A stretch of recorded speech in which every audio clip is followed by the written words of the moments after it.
I'm sorry, you need to go to the service desk, sir.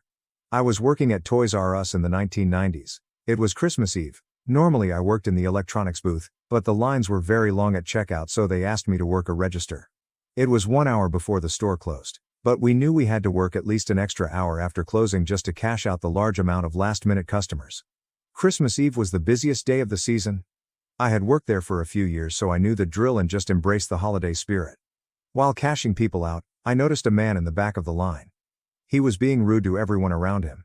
He was complaining that the store didn't have anything good for his son, and he was settling on a rather expensive remote-controlled car. As he got closer, he started complaining about the amount of items that the woman in front of him had and that she should let him go ahead of her. She had a small baby with her that was crying and she couldn't seem to calm it down, so the last thing she wanted to do was hang around in the store any longer. She only had maybe 10 or 12 items, so it really wasn't that much. The woman behind him spoke up basically to leave her alone and remind him it was the holiday season, etc. She was pleasant about it and not at all rude. He then started on her.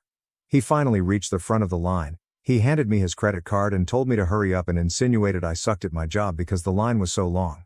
What he didn't know is I scanned his remote-controlled car 3 times.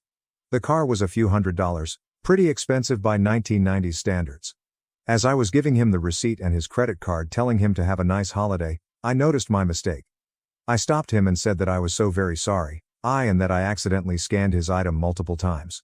This scanner sometimes does that and I am so sorry. He looked at me as if I was the dumbest person he had ever met. He then told me to fix the problem fast. This is the best part. I told him I couldn't do anything after a final sale after the register had been closed and that he would have to go to our service desk to get the issue resolved.